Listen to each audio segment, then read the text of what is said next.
Assalamu alaikum everyone. I hope you guys are doing well. So today we are going to continue our series of CS 502, that is Fundamentals of Algorithms. So basically आज जो है वो हमने इसका chapter number 9 start करना है. सो देखें इसमें जो चैप्टर नंबर 8 था उसमें हमने बेसिकली क्या किया था कि हमने एक expansion method in a sense use किया था. रिकरेंस रिलेशन हमने क्या किया था कि आपके पास एक टर्म था और फिर हमने उसको with the passage of series हमने उसको एक्सपेंड किया था. ठीक है, तो हमने at the very end of the previous chapter हमने ये डिस्कवर किया या हमने ये ऑब्ज़र्व किया था कि हम ये जो पूरे रिकरेंस रिलेशन चला रहे हैं, जो हम टर्म्स को एक्सपेंड कर रहे हैं, वो बेसिकली हम एक किसी शॉर्ट पैटर्न की फॉर्म में भी देख सकते हैं. वो शॉर्ट पैटर्न क्या था कि जब हम इन टाइम सीरीज़ को T(1), T(2), इनको जब T(2) की टर्म में जब हम लेते हैं तो आपके पास एक कांस्टेंट टर्म्स आ रहे होते हैं आंसर में, जैसे 1 2 3 4 5 6. और ये कब आ रहा था कि जब हम T(1) और फिर उसके बाद T(2), यानी कि समझ लें T(2)⁻1. इसी तरह फिर नेक्स्ट 2(2) तो वो T(4) बन गया, फिर 2(3) तो वो 8 बन गया.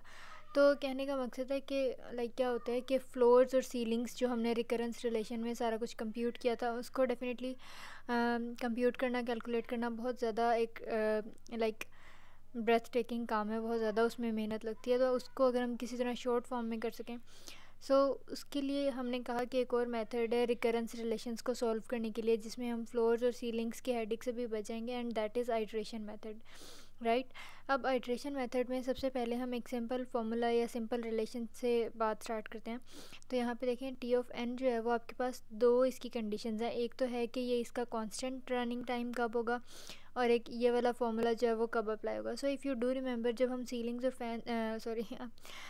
सीलिंग्स और फ्लोर्स के साथ डील कर रहे थे तो वहाँ पे जो है वो बेसिकली यहाँ पे n=1 का था फार्मूला 1. राइट. और इसी तरह से हमने कहा था कि भाई n जब 1 से ग्रेटर होगा तो फिर कुछ इस तरह से होगा कि n(2) n/2 जो है वो एक सीलिंग में एक बार काउंट होगा, फिर एक बार फ्लोर में, और फिर n उसमें काउंट ऐड हो जाएगा. तो अब यहाँ पे बात तो वही है, लेकिन फार्मूला फ़िलहाल चेंज हो रहा है. क्यों? क्योंकि right now we are not dealing with ceilings and floors. हमने एक आइट्रेशन मेथड जो है वो डेवलप करना है यहाँ पे. अब इस फार्मूला को आपने याद करना है. और क्यों? क्योंकि with the passage of examples हम इसी फार्मूला को जो है वो यूज़ करने जाएंगे, कर रहे होंगे. यहाँ पे अब है 2T(n)(2) n/2 + n. राइट. और अदरवाइज़ का क्या मतलब है कि अगर n की वैल्यू आपके पास 1 होती है तो कॉन्स्टेंट रनिंग टाइम होगा, that is the bestest running time. लेकिन हर केस में या मोस्टली केसेस में ये नहीं होता. इन majority of the cases n की वैल्यू 1 से बड़ी होती है. राइट. तब यहाँ पे ये रिलेशन यूज़ होगा. अब हम क्या करते हैं, हम इसको एक्सपेंड करते हैं. तो सबसे पहले हम जो है वो T(n) अगर 1 के बराबर हो, n अगर आपके पास 1 है, तो सिंपल इसका तो आंसर आ रहा है 1. उसको तो सॉल्व करने की ज़रूरत ही नहीं है ना. तो अब जो है वो हम n=2 से एक्सपेंड करना स्टार्ट करते हैं. तो समझ लें n=1 से बड़ा आपके पास n=2 ही होना है. उसका सिंपल सा ये फार्मूला होगा कि 2T(n/2 + n). यही जो ऊपर वाला फार्मूला था. ठीक है. अब हमने इसको एक्सपेंड करना है. ठीक है. तो एक्सपेंड हम कैसे करेंगे? जैसे अब ये आपके पास n है ना, यहाँ पे मतलब 2T(n/2 + n) है. तो जहाँ जहाँ पे आपके पास n है उसकी जगह पे आप जो है वो n/2 प्लेस कर दें. ठीक है. तो देखें n/2 प्लेस कर दें, और ये जो ऊपर वाला फार्मूला है 2T(n/2 + n), इसमें वैल्यू प्लेस कर दें n की n/2. ठीक है. n की वैल्यू लें n/2 और उसको इस फार्मूला में पुट कर दें, और जो आंसर आएगा आपके पास वो इतना सा होगा जिसको मैंने अभी हाईलाइट किया. वैसे मेरे पास ये रफ नोट्स में भी किया हुआ है by hand. If you will drop a comment तो मैं फिर उसको डिस्क्रिप्शन में किस तरह लिंक कर दूँगी. और यहाँ पे अब कहने का क्या मकसद है कि n/2 जो था, यहाँ पे मैंने n की वैल्यू जो है वो n/2 पुट की. तो a/b/c मैथ्स का फार्मूला है कि जब कोई भी फ्रैक्शनल फॉर्म इस तरह की हो कि a/b/c, तो c जो है जैसे वो नीचे आके मल्टीप्लाई हो जाता है. तो n/2 और एक ये 2 नीचे वाला था, तो टोटल n/4 हो गया. इसी तरह इस फार्मूला में ये n था, तो यहाँ पे हो गया n/2. तो फ़िलहाल हम इतने से फार्मूले में n की वैल्यू n/2 पुट कर रहे हैं, तो ये वाला हाईलाइटेड बना है. और ये 2 तो यहाँ पे पहले से था, और ये वाला n यहाँ पे ये वाला आ गया. ठीक है. अच्छा, अब उसके बाद ये 2 2 4 हो गया, और फिर उसके बाद बाकी सारा वैसे का वैसा. यहाँ पे देखें ये इसके साथ तो यहाँ पे मल्टीप्लाई की 2 × 4 है, और ये n/2 था, तो जब इन पे अलग अलग से डिस्ट्रीब्यूटिव प्रॉपर्टी अप्लाई की तो इसका 2:2 से कैंसिल हो गया, तो ये खाली n बच गया था। अच्छा, अब इसी तरह हमने क्या करना है कि अगेन ये जो आपके पास n/4 है, ठीक है, इस n/4 में लाइक n/4 में आप n की वैल्यू जो है ना, अब वो n/2 पहले पुट की थी, अब n/4 पुट करें। तो समझ लें मेरे पास फॉर एग्ज़ाम्पल यहाँ पे देखें, मैंने इसको जो है वो टेक्स्ट बॉक्स में यहाँ पे टाइप किया है in order to make you understand. देखें फॉर एग्जांपल जैसे अब मैं कह रही हूँ ना कि n/2 की जगह आप n/4 की वैल्यू पुट करें, तो देखें n/4 की वैल्यू पहले आपने करनी है इस फॉर्मूला में पुट, तो 2t n/4/2 प्लस n/4, ठीक है। फिर अब ये 4 2 यहाँ पे आपके पास 8 हो गया, तो बाकी सारा वैसे का वैसा फॉर्मूला। अब ये जो n/4 की वैल्यू पुट करके इसका जो आंसर आया था ना, उसको ये जहाँ तक आप एक्सपेंड करके पहुँचे हैं वहाँ पे इसकी वैल्यू पुट कर दें, ठीक है। तो इस तरह से यहाँ पे अब t ऑफ n की वैल्यू इस तरह आ गई। अब 4 2 8 हो गया, और ये वाला 4 उस 4 से कैंसिल हो गया था जब अलग अलग डिस्ट्रीब्यूटिव लॉ अप्लाई किया था, डिस्ट्रीब्यूटिव प्रॉपर्टी अप्लाई की थी। यहाँ से हम क्या ऑब्ज़र्व किया, हमने क्या आइट्रेशन मेथड से इसको मतलब पूरे सम को कैसे हमने कंप्यूट किया कि एंड पे आपके पास फॉर एग्जांपल यहाँ पे ये वाला रिलेशन आ गया। अब अगर जैसे हमने पहले सीलिंग्स और फ्लोर्स की बात की थी, तो हमने कहा था कि हम जो है वो कोई फार्मूला ऐसे बना सकते हैं, ठीक है, कोई पैटर्न हम ऑब्ज़र्व कर सकते हैं। तो इसी तरह ये जो हम n की वैल्यू 1 फिर 2 फिर 4 फिर 8 फिर 16 मतलब into the power of k जो बढ़ाते आ रहे हैं, अगर हम उसको 16 8 4 2 इन सब की जगह लाइक हम कोई 2⁻k या 2⁻some पावर हम इसी तरह लिख दें, तो हम अपने पूरी कंप्यूटेशन को, अपने आइट्रेशन मेथड को किसी अच्छे एंड तक पहुंचा सकते हैं, किसी इजी एंड तक, राइट। अब यहाँ पे 16 और ये वाला 16, तो इसकी जगह लिख दें 2⁻k, क्यों, क्योंकि n की वैल्यू हम पावर ऑफ 2 के साथ ही इंक्रीज़ कर रहे हैं। तो देखें अभी जो ऊपर वाला रिलेशन था 16, यहाँ पे आ गया 2⁻k, और इसी तरह n/16 था, तो यहाँ पे n डिवाइडेड बाई 2⁻k आ गया, राइट। तो अब यहाँ पे दो पॉसिबिलिटीज़ हैं कि n की वैल्यू या तो आपके पास 2⁻k है, या तो फिर आपके पास और जो k की वैल्यू है दैट इज़ log n, ठीक है। तो लाइक n की वैल्यू जो है वो 2⁻k है और k की है log n। तो अब यहाँ पे क्या होगा कि अब फॉर एग्जांपल ये जो इतने टर्म्स लाइक जितने भी आपके पास n के टर्म्स थे, तो समझ लें कि वो k टाइम्स हैं, तो यहाँ पे प्लस k n आ गया। उसके बाद हमने ऊपर कहा था कि भाई k की वैल्यू जो है वो log n है, तो जहाँ जहाँ पे आपको इस रिलेशन में, इस टर्म में मतलब पूरे एक्सप्रेशन में आपको k नज़र आ रहा है, वहाँ पे log n पुट कर दें। तो ये वाला जो log n इंटू n था, ये तो n log n बन गया। और इसी तरह ये जो log n और 2⁻log n, अब क्यों, क्योंकि ये बेस 2 में ही खुद है और ये भी 2 है। तो जब सेम पावर और एक्सपोनेंट लाइक बेस और एक्सपोनेंट जब सेम हो जाते हैं, तो वो ऐसा जो उसके बेस वेरिएबल के बराबर होता है, तो that is maths rule, right. यहाँ पे अब n हो गया, फिर उसके बाद n/n आपस में जब डिवाइड हुए तो 1 बच गया, तो t ऑफ 1 यहाँ पे आ गया, और बाकी सारा वैसे का वैसा। ये था बेसिकली आइट्रेशन मेथड। अब अगर हम इन्हीं रिकरेंसेस को जो है किसी रिकर्शन ट्री के ज़रिए से अगर हम मैनिपुलेट करें, ऑब्ज़र्व करें, so that will be pretty much easy. यहाँ पे देखें कि अब फॉर एग्जांपल ये आपके पास n number of for example digits थे जिनको हमने सॉर्ट करना था अपने एरे में। तो अब बेसिकली जैसे हमने कहा था कि मर्ज सॉर्ट में 3 स्टेप्स होते हैं कि डिवाइड करना होता है, फिर उसको कनकर करना होता है, and at the very and हमने उसको जो है वो कंबाइन करना होता है। तो यहाँ पे देखें लाइक अब ये जो सेकंड लेवल है, अब इसमें बेसिकली जो आपके पास एरे थी, समझ लें डिफरेंट नंबर्स की एक एरे थी, एक लिस्ट थी, उसको 2 पार्ट्स में डिवाइड किया, तो n/2 और n/2, यानी कि हाफ इधर चले गए और हाफ इधर। फिर अगेन वही अगर हम माइंड में रखें कि पावर ऑफ 2 को आगे लेके चलना है, तो n/2 को लाइक 2⁻1 था ना, अब 2⁻2 कर दें तो दैट इज़ 4। तो अब इसका मतलब है कि जो ओरिजिनल एरे थी, अब ये 4 बराबर हिस्सों में, 4 इक्वल पार्ट्स में डिवाइड हो गई है, तो n/4 n/4 n/4 n/4, इसी तरह 2⁻3 n/8 हो जाएगा। और यहाँ पे 1 क्या लिखा हुआ है आखिर में, तो कहने का मकसद है कि वो सिंपल टर्म्स में होते होते फर्दर डिवाइड होते होते डिवाइड एंड कनकर स्ट्रैटेजी के अकॉर्डिंग इतना सिंपल हो जाएगा कि उसमें आखिर में 1 वैल्यू बचेगी। यहाँ पे 1 लिखा हुआ है, इट डजेंट मीन कि इस बॉक्स में या इस एरे लोकेशन पे सिर्फ 1 ही एलिमेंट रह जाएगा, लाइक 1 2 3 वाला 1, नो, इट मीन्स कि जो भी एलिमेंट होगा वो सिंगल होगा, which can not be further divided. यहाँ पे 1 का ये मतलब है, ये इंटीजर नहीं है, ये बस ये बता रहा है कि यहाँ पे इतनी डिविजन्स करनी है हमने, इतनी फाइन डिविजन्स करनी है कि आखिर में एक एक एलिमेंट ही बचे। अच्छा, अब यहाँ पे अगर हम टाइम टू मर्ज की बात करें तो इसमें n है, तो टोटल टाइम भी n number of elements, like आपको n number of elements they दिए जाएं और कोई उसमें से एक फाइंड करना हो तो हमें उतनी नंबर ऑफ़ सर्चेज़ या उतने नंबर ऑफ़ ट्रैवर्सल्स करने पड़ेंगे। हमने डेटा स्ट्रक्चर्स में ये पढ़ा था। अच्छा, अब यहाँ पे n/2 और n/2, तो लाइक दो n/2 हैं, तो 2n/2 यहाँ 2 से कैंसिल हो गया और अगेन n आ गया आपके पास। इसी तरह ये 4n/4 हैं, तो 4 इंटू n/4। इस तरह 8n/8 हैं, तो 8 इंटू n/8। सो यहाँ पे देखें आखिर में जो है वो n नंबर ऑफ़ एलिमेंट्स या n number of data positions आपके पास रह जाएंगी। तो n इंटू n/n जब हम करेंगे तो डेफिनेटली वो भी n से यहाँ पे कैंसिल हुआ, 1 बन गया और n 1 ज़र n, सो यहाँ पे हो गया, ठीक हो गया।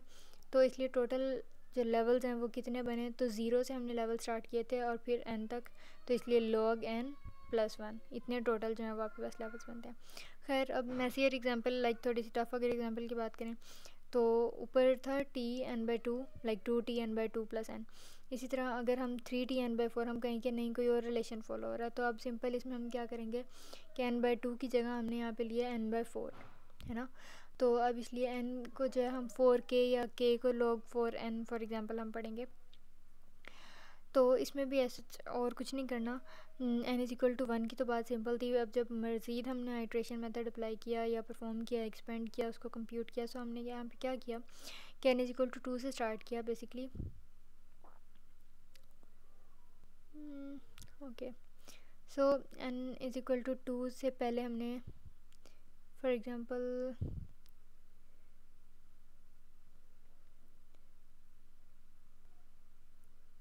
स्टार्ट किया यहाँ से।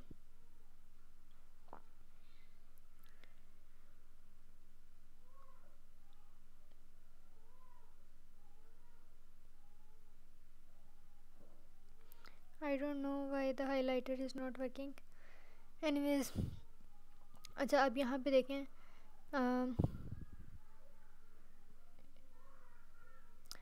अच्छा अब यहाँ पे 3t(n/4 + n) था ना, तो अब हमने सिंपल क्या किया कि ये जो n था इसमें ये वाला पूरा फॉर्मूला पुट करना है, बस n की वैल्यू आपने n/4 रखनी है।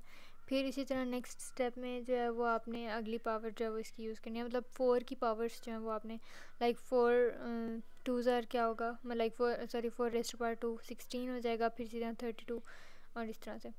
तो और इसके अलावा जब ये आखिर में आपके पास ये वाला रिलेशन आ जाएगा, इसमें 27 tn/64 प्लस और इस तरह से ये है, तो हमने कहा कि ये जो 3 9 27 ऑनवर्ड्स ये चला रहे हैं, तो ये हम बेसिकली n की पावर्स चला रहे हैं। तो उसकी जगह जहाँ जहाँ पे भी n था उसकी जगह 3k हो गया, ठीक है।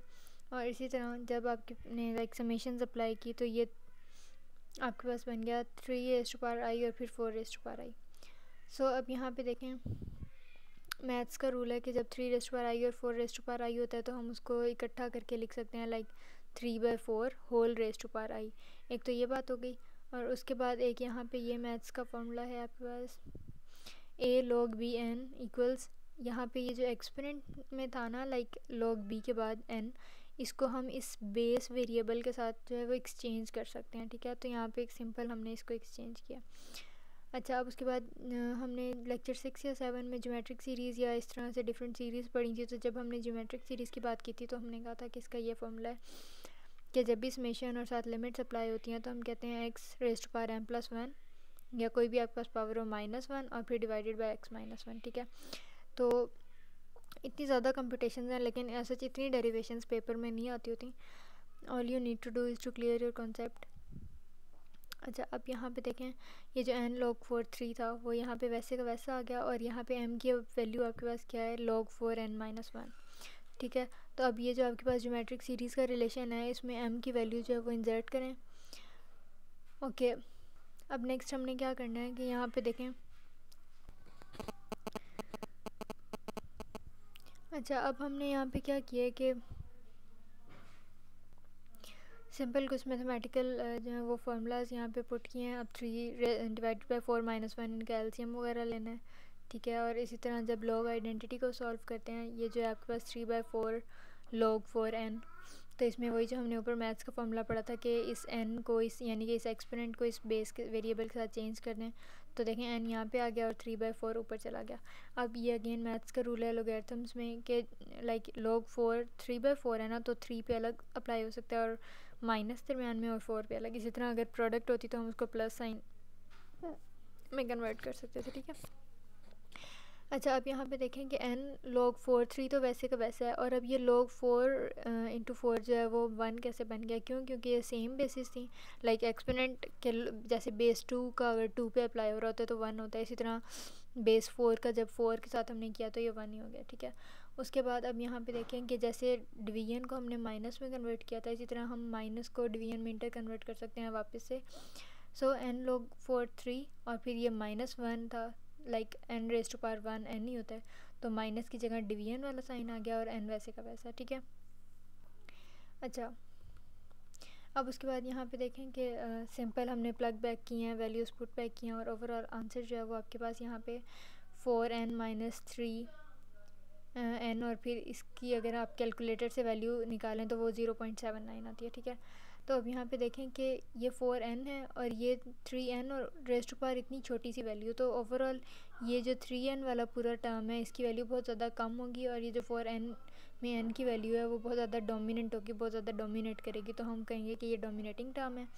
तो इसलिए इसको हम लाइक टाइम कॉम्प्लेक्सिटी में काउंट करेंगे और बाकी सारा जो है वो इग्नोर हो जाएगा।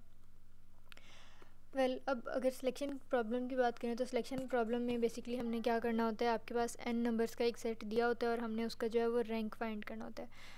रैंक क्या होता है? रैंक का ये मतलब होता है कि अगर फॉर एग्जांपल आपके पास एक एरे है जिसमें 10 या 20 या 25 नंबर हैं और उसमें से कोई लाइक वो रेंडमली सॉर्टेड हैं, लाइक असेंडिंग भी नहीं है, डिसेंडिंग ऑर्डर में भी नहीं है, बस वो ऐसे ही रैंडम पड़े हुए हैं। सो अगर कोई आपको उसमें से कोई एक नंबर दे दे और कहे कि बताओ इसमें से लाइक पूरे एरे में इससे कितने इतने नंबर हैं जो इससे छोटे हों, मतलब जो स्मॉलर हों उस गिवन नंबर से, तो आपने क्या करना है कि टोटल एरे में से उतने नंबर ढूंढ के काउंट कर लेने हैं जो उस गिवन नंबर से छोटे हों और फिर उसमें +1 ऐड कर देना है।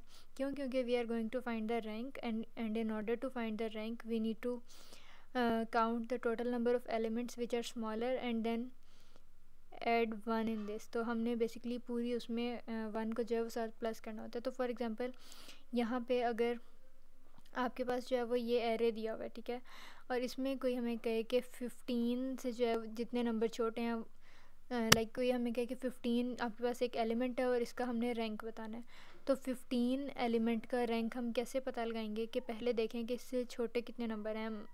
तो 1 2 3 4 5 नंबर्स 15 से छोटे हैं, ठीक है। तो और मैंने आपको बताया था कि रैंक फाइंड करने के लिए 1 उसमें प्लस कर देते हैं तो 5 + 1 = 6। सो इट मीन्स कि आपके पास 15 का जो रैंक है दैट इज़ 6, ठीक हो गया। इसी तरह अगर कोई 2 का रैंक पूछ ले तो उसका रैंक 3 है। इसी तरह 10 का पूछ ले तो उसका रैंक जो है आपके पास 1 2 3 4 एंड देन 5 है आपके पास, ठीक है। तो इसका एक आसान हल ये होता है कि हम इनको असेंडिंग या डिसेंडिंग, मतलब आमतौर पे असेंडिंग ऑर्डर में अरेंज किया जाता है फॉर एग्जांपल, या बेशक अगर जो है फॉर एग्जांपल हम इनको अरेंज करें और फिर यहाँ हम उसको नंबर कर दें 1 2 3 4 5 6 7 8 9। ये कोई एरे की ऐसी पोजीशंस रही हैं, बस ये वैसे ही मतलब एक नंबर दिया हुआ है हमने अपनी आसानी के लिए। तो अब इससे क्या होगा कि for example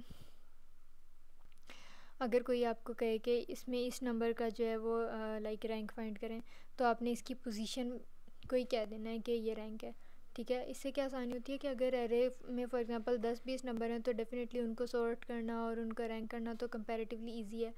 but what if के आपका जो एरे है that contains thousands of lakhs of numbers and digits, तो डेफिनेटली तब सिर्फ एक रैंडम आंखों से देख के सिलेक्शन प्रॉब्लम को सॉल्व करना will be much difficult to compute. तो उस आसानी के लिए एक ये हल होता है कि आपके पास जितनी लंबी मर्जी एरे है पहले उसको सॉर्ट करो और फिर पोजीशन में उसको अरेंज कर दो, like 1 2 3 4 5 and so on and so forth. So फिर अब क्या होगा कि जिस पोजीशन पे जो एलिमेंट पड़ा होगा वो ही उसी का असल में रैंक होगा। फिर अगेन एक और तरीका सिलेक्शन प्रॉब्लम को सॉल्व करने का हम मीडियन के ज़रिए से कर लेते हैं। मीडियन आपने पहले भी किसी क्लास में मैथ्स या स्टैट्स में आई होप सो के पढ़ा होगा। मीडियन सेल्फ एक्सप्लेनेटरी है, नाम से पता चल रहा है कि मिडिल मोस्ट एलिमेंट। सो अगर आपके पास 7 नंबर हैं, फॉर एग्जांपल कोई ऑड नंबर ऑफ एलिमेंट्स आपके पास मौजूद हैं, तो अगर 7 एलिमेंट्स हैं आपके पास तो लाइक आधे उधर करते हैं और आधे उधर, मतलब इवन इवन इवन इवन, और बाकी जो दरमियान वाला एलिमेंट बचेगा वही उसका मीडियन होगा। जैसे अगर फॉर एग्जांपल आपके पास फॉर एग्जांपल यहीं से हम बात कर लेते हैं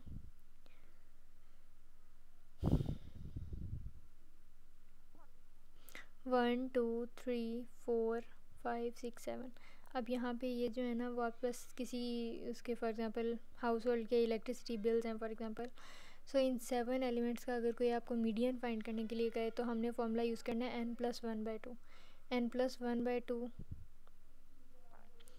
बेसिकली क्या होता है, लाइक n कितना था, 1 2 3 4 5 6 7, टोटल वैल्यूज़ n नंबर जो था आपके पास वो 7 था, फिर फार्मूला वाला +1 डिवाइडेड बाय 2, तो टोटल इसका जो मीडियन आया आपके पास वो 4 था। यानी कि आप इसमें देखें कि चौथे नंबर पे कौन सा एलिमेंट पड़ा हुआ है, ठीक है। तो जब ऑड नंबर ऑफ़ एलिमेंट्स आपके पास होते हैं तो हम n+1/2 फार्मूला लगाते हैं, लेकिन जब आपके पास n इवन हो तो फिर आपके पास दो चॉइसेस हो जाती हैं, हम n/2 के साथ भी चल सकते हैं और n+1/2 के साथ भी चल सकते हैं, ठीक है। तो वो उस केस में दोनों के हो जाते हैं। किस केस में, अगर आपके पास डेटा एलिमेंट्स का जो नंबर है वो इवन हो, लेकिन अगर ऑड है तो आपने सिंपल n+1/2 लिखाना है। सो इन द नेक्स्ट चैप्टर हम सीव टेक्निक और इस तरह से और कुछ टेक्निक्स को इंशाल्लाह डिस्कस करेंगे। So that was all about chapter number 9। इसमें अगर कोई भी क्यूरी हो या कन्फ्यूजन हो, so you can always drop a comment, and if you are new to this channel then don't forget to subscribe and hit the bell icon as well. So see you soon, till then, Khuda Hafiz.